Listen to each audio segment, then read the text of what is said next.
Halo, assalamualaikum warahmatullahi wabarakatuh. It's Yana, kembali lagi dalam segmen Education.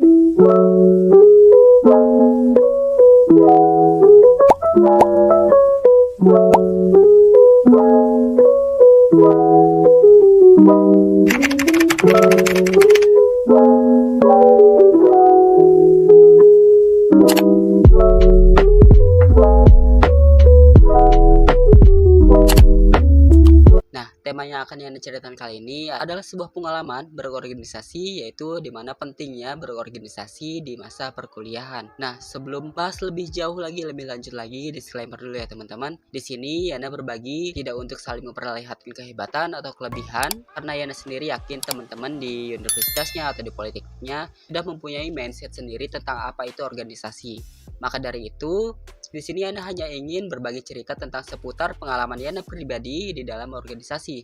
Setelah itu, penting atau tidaknya berorganisasi, itu kembali lagi kepada keinginan teman-teman semua. Nah, awal mulai Yana terjun ke organisasi sebenarnya di luar dari ekspektasi Yana ya. Karena awal semester pertama sampai semester 4 tuh Yana sendiri kayak anak kupu-kupu, dimana kuliah pulang, kuliah dan pulang. Nah, singkat cerita, ada seorang presiden BEM waktu itu yang mana masa periodenya sudah mau berakhir dan beliau sedang melaksanakan open recruitment terhadap calon pengurusan presiden BEM yang baru. Nah, beliau meminta agar setiap jurusan mendelegasikan atau perwakilannya untuk mendaftar. Nah, akhirnya dengan terpaksa sebenarnya waktu itu karena teman-teman seprodi dan sekelas Yana tidak ada yang berani maju, akhirnya Yana memberanikan diri untuk mendaftar lah dengan dihimbau untuk membuat sebuah video berisi visi dan misi jika terpilih menjadi presiden BEM tadinya. At the end of the day, Yana berpikir ulang karena untuk menjadi presiden BEM tentunya kan harus punya skill public speaking yang high level tentunya ya. Nah, akhirnya Yana dikasih saran nih sama teman seprodi Yana sekelas Yana, kenapa nggak mendaftar sebagai ketua himpunan saja. Nah, iya juga sih. Kemudian konfirmasilah Yana sama panitia open recruitment kepengurusan BEM yang mau berakhir pada waktu itu. Nah, kemudian pada suatu hari tibalah pemilihan presiden BEM. Sehingga singkat cerita terpilihlah presiden BEM yang baru, yaitu teman seangkatan Yana. Tetapi beliau beda jurusan dengan Yana. Kemudian gak ada angin, gak ada hujan nih. Dia menawarkan lah untuk Yana jadi salah satu anggotanya pada waktu itu. Tapi waktu itu belum ada penentuan jabatan. Yana diposisikan sebagai apa.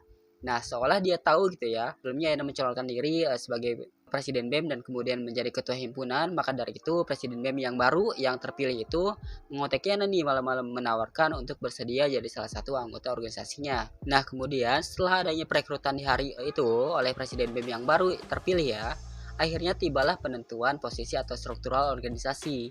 Nah, kemudian Yana ditunjuklah untuk menjadi seorang sekretaris di jabatan organisasi BEM tersebut gitu. Dengan senang hati karena Yana pikir semua kan pasti ada sisi baiknya, dan Yana waktu itu berharap akan ada sesuatu yang Yana dapat dan bisa diaplikasikan ke dalam jurusan kuliah dan pekerjaan nantinya. Ya, walaupun antara jurusan Yana akuntansi ke sekretaris nggak ada hubungannya ya sebenarnya, tapi setidaknya ada manajemen yang Yana akan dapatkan di organisasi tersebut. Nah, untuk lebih jelasnya tugas seorang sekretaris itu apa saja dan tugas struktural yang ada di BEM itu seperti apa saja akan Yana presentasikan di video selanjutnya ya. Dan video ini hanya seputar seluruhan pengalaman tentang organisasi yang Yana lakukan di organisasi tersebut.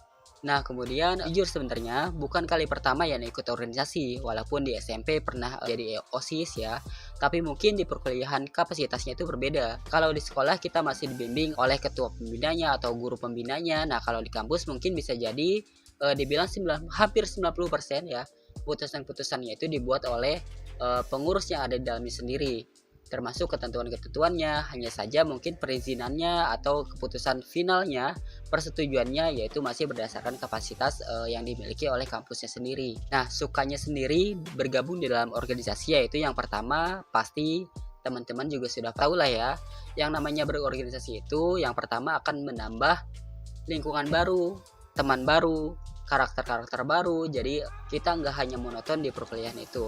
Nah, untuk yang kedua mungkin alasannya sukanya ya, akan banyak sekali istilah-istilah baru atau yang berkenaan dengan jabatan-jabatan di struktural yang mungkin teman-teman belum mengetahui sebelumnya. Nah, yang ketiga sukanya yaitu tentunya public speaking teman-teman akan lebih terasa karena dalam setiap pertemuan atau rapat itu teman-teman akan dituntut kontribusinya dalam menyampaikan pendapat. Maka di sini Yana beri saran nih ya, buat teman-teman yang ikut organisasi untuk tidak hanya diam ketika rapat.